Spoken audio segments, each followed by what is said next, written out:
And I know our culture is so grind driven and hustle driven, but that's not healthy in the long run. You have to take a break. I have an aunt that has said in the past, you have to listen to your body, because if you don't, your body will make you listen.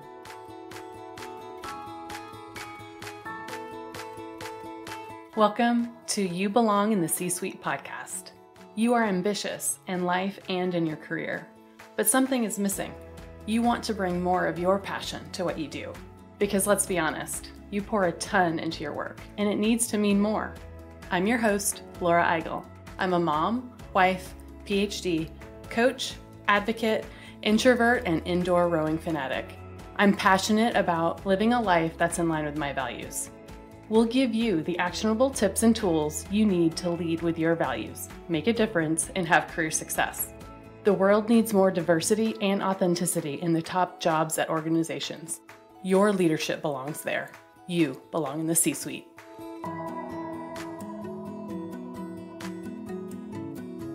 Since launching enrollment for the You Belong in the C-Suite group coaching program, I've had the opportunity to touch base with some powerhouse leaders.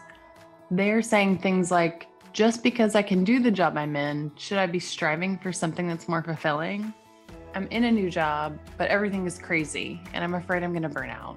Or I want to get ready for my next big job, but I need accountability to do that. No, I have to have accountability to do that. Sound familiar? We launched the You Belong in the C-Suite group coaching program to help women gain clarity on what matters most to them, create and stick to boundaries, and create the impact they want through their authentic leadership. Be a part of a community of learning, celebration, and accountability in our new 6-month group coaching program. Enrollment closes for our founding members on May 7th. Find out more at thecatchgroup.com.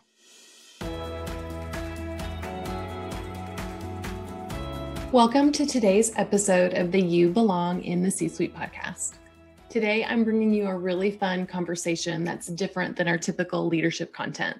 Over the last several months, being able to achieve rest, peace, being centered, and building more boundaries of self-care are things that have come up for many of my coaching clients. So today, I have a treat for you with our guest, Brittany Lyons. I've been following Brittany for many years now, and the designs for her clients just bring me so much peace and calm just looking at the pictures of her designs. I had to have her on the show to talk about building peace and calm through design. Brittany Lyons is the owner and lead designer of Brittany Lyons Art and Interiors. Her boutique firm is based in Dallas, Texas, but operates beyond the Texas borders. The main goal of her firm is to help clients experience self-care through peaceful, functional design. She's been designing since 2015 and also loves to paint abstract canvas pieces when her schedule permits. She's been married to her husband, Carlos Lyons, who's a therapist at Lifeology, Oak Cliff, for almost 8 years. I'm really excited for you to hear our conversation that has actionable tips to bring peace and calm into your work and home spaces. Let's get started. Well, welcome to the You Belong in the C-Suite podcast. I'm just so happy to have you as a guest. Thank you for having me. I am excited to be here. Yeah, well, and I want to tell everybody how I met you. So this was like so pre-pandemic, like years ago, a couple of years ago. I was shopping. I feel like I was with my family, but maybe I was just by myself. I don't remember. It doesn't matter. But I was in West Elm. And I was drawn to this art, and I like beeline it over to this art. And then I realized, oh my gosh, the artist is here, and it was you. Yeah, it was me. It was you. So I got to meet you, and then I started following you on Instagram, and I've been following you on Instagram since. And it's just beautiful. The aesthetic that you have to create peace and calm for your clients. I am just here for your before and afters, like so much. I love it. So I'm so excited to have you today. And if you don't mind, can you tell everybody a little bit about your story? Yeah, sure. So I'll just give you guys some basic, information about me. My name's Brittany Lyons, and I am an interior designer here in the DFW area. I'm married to my husband for almost 8 years. We've been married, and he works here in Dallas as well as a therapist. But I began my journey in the world of interior design back in 2015 when I had a friend reach out to me. And mind you, I don't have any formal training in interior design. Like I don't have a bachelor's degree in that. I didn't go to school for it, but it's just something that I've always been passionate about. So I had a friend reach out to me. She said, "Hey, we just bought a brand new home. Can you help me? Like I've seen your photos on Instagram." And I'm like, "Yeah, girl, I will help you."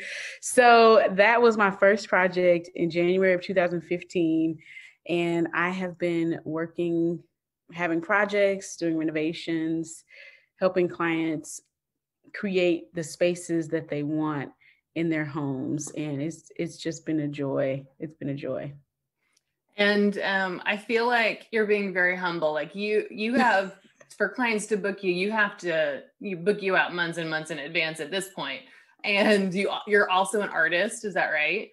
Yes, so I do create abstract art pieces. I don't get to create as much as I used to because of all of the design projects, but I love painting. It's very therapeutic, and whenever I do have the chance to create a special piece for a client, I try to do that.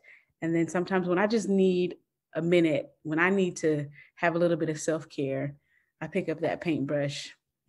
I love that. I love that so much. And that's what first caught my eye was like this beautiful abstract gold painting that you had. But can you describe your design philosophy for us? And that's really what got me hooked on your design. Just this idea of peace and calm, the palettes, like all of it. But what is your design philosophy?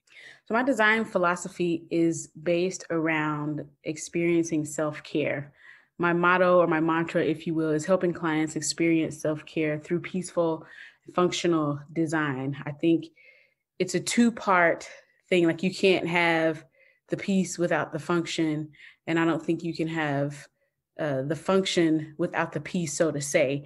It kind of goes hand in hand. And with every project that I have, the goal is to help clients curate a space that really nurtures rest and relaxation, a place that they can really enjoy. And let's face it, we all relax better in a space that is clean and tidy. And the functionality of that goes into having proper storage. So that is really my main goal with every client, to have a space that not only looks good, but also lives well with clients. How has, and I'm sure it has, I can guess, but how has the pandemic, like our current living situation, we're all in our houses a lot more. And how do you think it's changed how we use our houses from a design point of view? Well, it has made a huge impact for sure. There's no doubt about that. And I think one of the main things that has changed, or a particular space that people are wanting, definitely their office spaces. They're wanting to have a dedicated space for that and not be at the dining room table or at the kitchen countertop hunched over for 8 hours a day. And then also homeschool rooms. Oh, That yeah. has been a big request because the kids are at home. Some kids are back at school now, but during kind of the height of all this, nobody knew we were going to be gone. We were going to be stuck at home for so many months, like a whole year, and people still are working from home.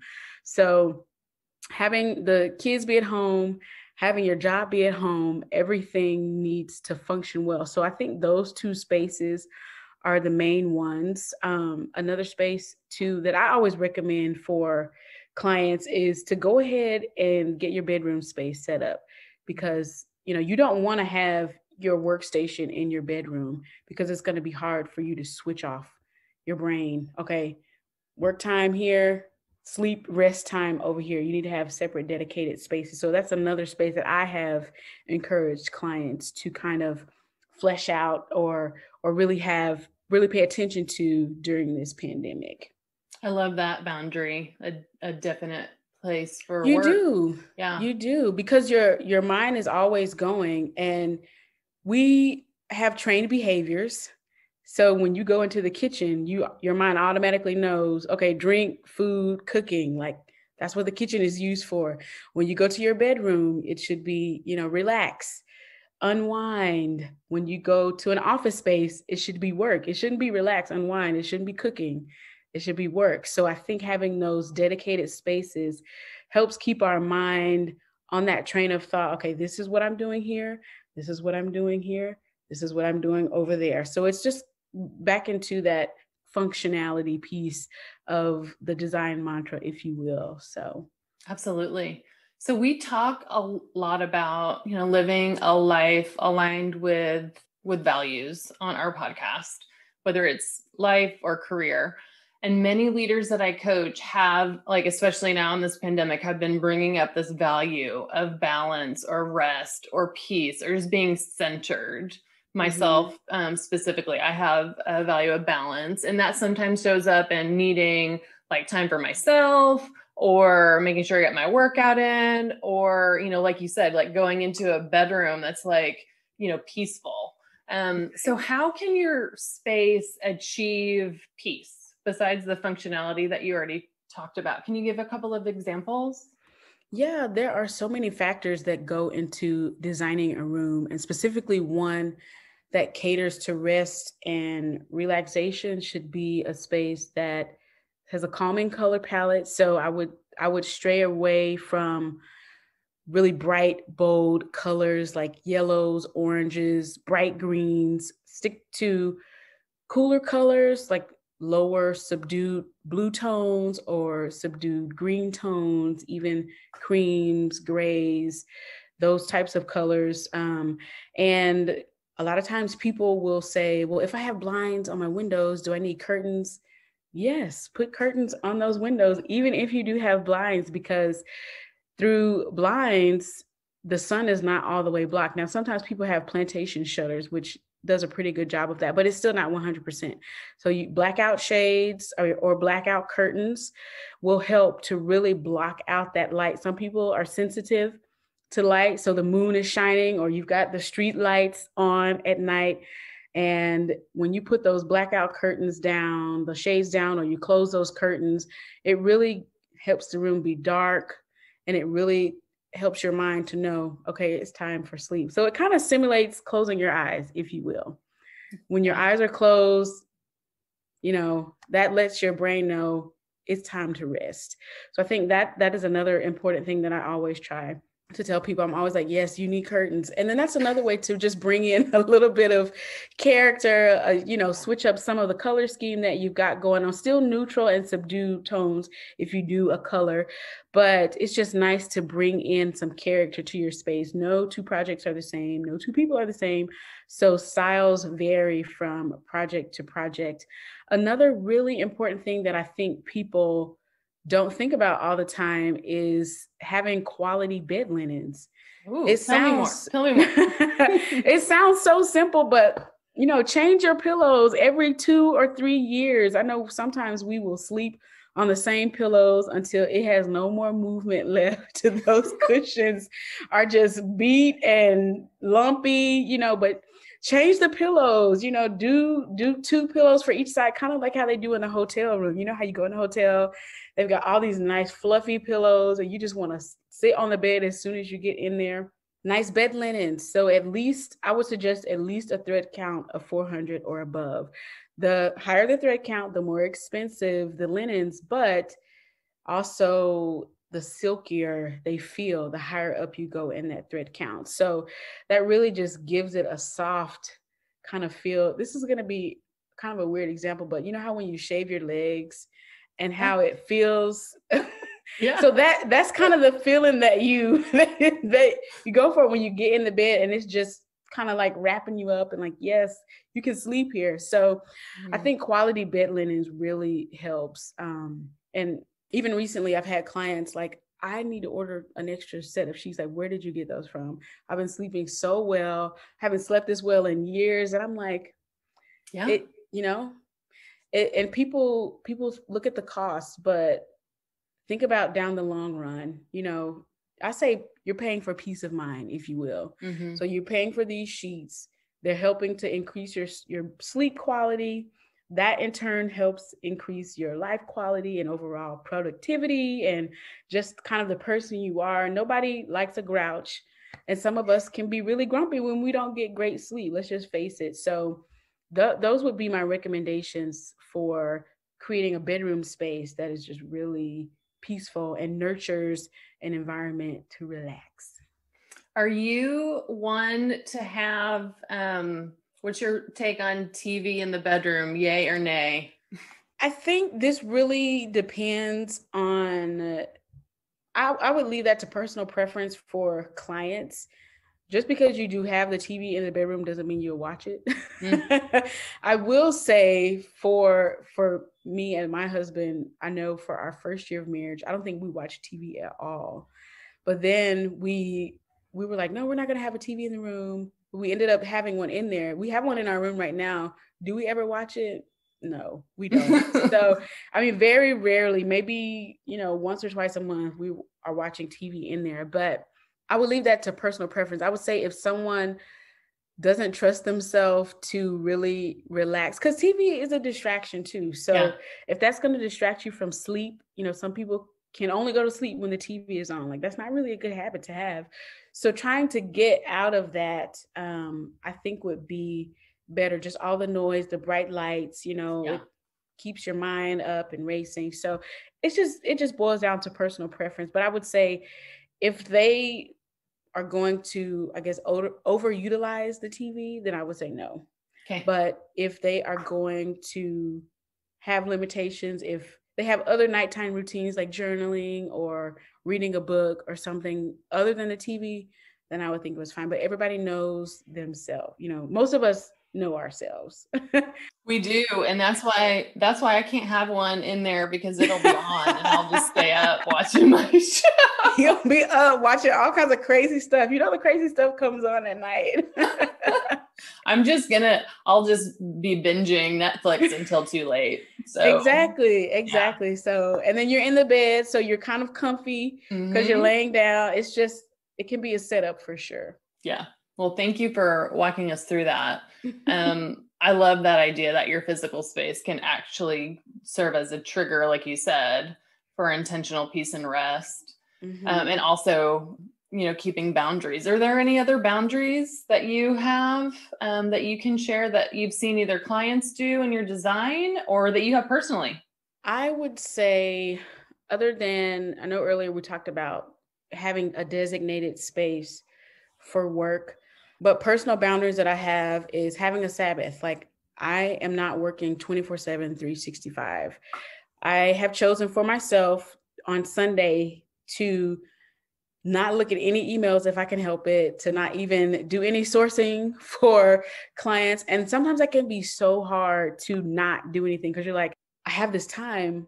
I have all this stuff I need to do and I have this free time in quotations. Right. But no, this is resting time. So I think definitely creating a Sabbath for yourself, if you can do that, just to minimize the stress. Like, you don't have to worry about, okay, I've got to check my email and see what's going to be in there today, or check my text and see what's going to be in there today. Your mind doesn't have to worry about that. And it gets trained as well to think, okay, Sunday is here.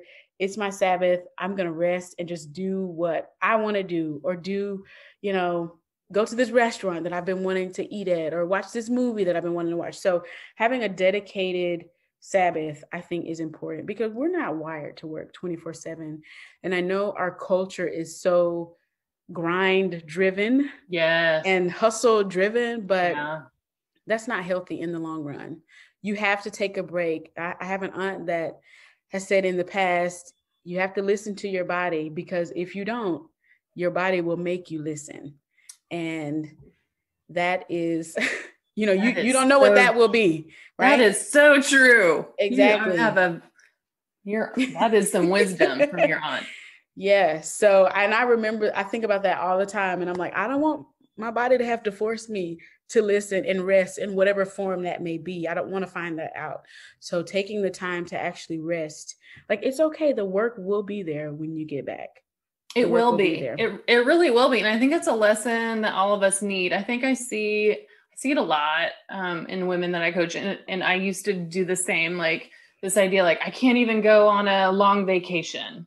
well, guess what? The business is still they're going to be okay without you. It's going to be fine, Exactly. right? It's going to be Exactly. fine. They will be okay. They were okay before you got there. Yeah. You know? They were making money before you. They will be okay. As long as you set yourself up and your team up to be out, it's usually fine to plan for things like that. But getting back to this idea of like your body will tell you, man, that's so true. I was traveling so much a couple of years ago, international flights. I just started a new job. We already had a spring break planned for our family in Barbados. I could barely walk because I wasn't listening to my body. I wasn't taking care of myself. Wow. Yeah. And that's what happens. Unfortunately, we have to take a break before we're forced to take a break. Yeah. Crazy. The kids remember that trip. Oh, the one that mommy was laying down in the hotel most of the time and we're at the beach with that. Yeah. No, right. They're never going to let you forget that, I'm sure. They won't. So in terms of, setting those boundaries, I love all those ideas you just said. And one thing, getting back to design, sorry, we went on this tangent. Getting back to design, what are some of the common misconceptions that you have when you work with clients in the design process? Like, are there things that generally come up, different themes? I think one of the biggest things that clients have a misconception about is the time that it takes to produce and curate a beautifully peaceful and functional space. I have had people call me and say, I've got 2 weeks and I'm like, no, I can't. I'm sorry. I cannot help you.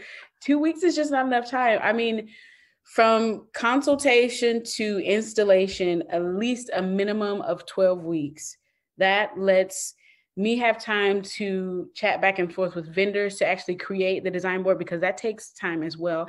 In addition to other projects that I have going on. So I'm just not working with one client at a time. So that gives me time to create those things. It gives me time to talk with vendors, get proper pricing, talk to those vendors about shipping policies and how long it's going to take for something to arrive. And if it's a custom item, it's going to take even longer. So making sure that they know how long something is going to take. And then cost too, probably would, everybody wants to know how much is it going to cost. And I really try to help clients understand that you get what you pay for. The quality is what you want. So in order to get a certain level of quality, you need to spend X amount of dollars. Of course, I don't try to overspend or oversell them on items. Like, I try to keep in mind their budget. And, I know how much I would spend on something for myself. So if I wouldn't spend that amount of money on one item for me, then I'm not going to present that to a client, unless if their style is just all out and they just have how much ever money they want to spend on it. But I try to be reasonable because, this is their money. So I want to be a good steward of that as well. Yeah. So I tell clients, like, this is what it's going to cost, because I'm ordering all of these items. I'm selecting everything. As soon as something breaks or is not the type of quality they thought they were spending, or they're like, oh, I spent X amount of money and in 5 months or a year, it's not even working or it's broken. Who are they going to come looking at? So I'm protecting them, and I'm also protecting myself. So I would say time and cost are probably some easy things to have misconceptions about when clients are researching or trying to find a designer to work with. Yeah, I can't even imagine, because I'm like, I'm probably somebody that would drive you bananas, because I'm like watching HGTV, so I think I know like what things cost, and I'm like, hey, I love this, but I don't know I don't know all the lingo, and I don't know what design style I really have. And on those shows too, like some of the pricing that they quote, I'm like, how are they getting these numbers? Because I'm like, that's too low. It doesn't make any sense. They're right. Who are they working with? They're not paying for labor or something. It's ridiculous. I mean, I don't know how they're getting their numbers. Maybe they have some type of deal set up, but I'm like, no, that is not right. And you're right. So that leads to a third thing. People watching these TV shows and say, okay, I can get all of this for this. And it does not work like that. It It doesn't work like doesn't. It that. really doesn't. And then I think, some of those behind the scenes shows, they're like, oh, well, none of the furniture was included, or, oh, the labor was for free because it was a TV show, or, oh, the whatever. Yeah. Exactly. And then even those shows, it's so easy to see like a time lapse in an hour or 30 minutes, right? Of like, oh, look Exactly. like this. And then, 30 When minutes it took later, it's 4 to 6 weeks beautiful. for it to actually happen, right? Yeah. That project took forever. There were so many delays. And in the design world, everything has to be precise. Okay. So of course, when you're taking measurements, like if you're off half an inch, that can mess every single thing up. But also there's a domino effect with subcontractors. So if the cabinet person doesn't install on Tuesday like he's supposed to, then the flooring person can't install on Wednesday like they were supposed to. So it's a domino effect, and it throws everything off, pushes the timeline back. So there are so many factors at play in the misconceptions. Like the best thing to do is just find somebody and ask questions. I love that. I love that. Mm-hmm. And what's your favorite room to design? I just like the design process in general, but if I had to say a favorite room, so I like all renovations where we're like doing gut jobs, taking everything out, making everything completely new. Those are always fun. But for a redesign, I think bedrooms are my favorite, honestly, because it's just something about walking into a bedroom that is fully designed, just polished. It's beautiful. It looks peaceful. It's inviting, There's just something about that I really like and that I really want all of my clients to experience, even though all of them don't hire me for bedrooms. But it's like when I get to do a bedroom, I'm like, yes, we could do this. You're going to sleep so well here. I know it. And I love that you talked a lot about like of the function of the space, like lighting and blackout and quality of linens and that kind of stuff. But what about just like the aesthetic, the look of a room? Like to me, like that's what I get from your pictures. It's like, oh my gosh, it's so peaceful. Like just looking at pretty things that are like just so these beautiful pictures. What do you think that does to create just kind of the aesthetic of it, to create peace and calm? Well, I think having a pretty space just makes you want to be there, right? Yeah. If there's a space that you like, you enjoy looking at it, it's comfortable, then you want to actually spend time in that space. And it's always a goal to have clients want to come home and enjoy their newly designed space as opposed to going, out to dinner with friends to unwind or go over, to a family member's house to unwind because you like their house better. Like I don't want clients to, after I'm done with their space, say, oh, like there's so much brown in here. Like I wish, like I don't want them to have to think about any design aesthetic at all once their space is done. That's the goal, to create a space that you want to spend time in, a space that you want to be in. I love that so much. I just love your pictures. I love that we've had time to hang out, to talk more about bringing peace and calm, because it's just so important, especially now in a pandemic, how to bring that into your home. So I would love folks to see your pictures. So I want the call to action for this episode is to, how can you get this kind of attain this peaceful and functional space through intentional design? Follow Brittany. Where can we find you on Instagram? So my Instagram handle is Brittany Lyons Art. So that's BrittanyLyonsArt. Awesome. And we'll put that in the show notes as well. And really just to get inspiration is just to look at her before and afters. I love them so much. And then they can send you a message to work with you. Awesome. Yeah, they can. There's a contact me form on my website. And if they visit that form, they can fill out that information and I will reach out to them to discuss their project. Awesome. Well, thank you so, so much, Brittany. It was a pleasure to hang out with you today. Yeah, thank you for having me. I really enjoyed my time. Thanks. Bye. Bye. What gets you up in the morning? What drives your decisions? What do you stand for? No idea, not even sure where to start? I use my values to guide my life and career. It's the basis of how I've built boundaries for myself and stuck to them. Are you ready to dig into what matters to you? Go to thecatchgroup.com to download your free values worksheet. That's thecatchgroup.com to download your free values worksheet to get to your core values and take action on what matters most. I want to thank you so much for listening to the You Belong in the C-Suite podcast. If you are enjoying this content, then be sure to subscribe to the podcast so that you don't miss a show. Editing and support for this podcast is from SNE Podcast Management. To get more tips and tools to help you live a life guided by your values, go to thecatchgroup.com. Keep your boundaries and take care.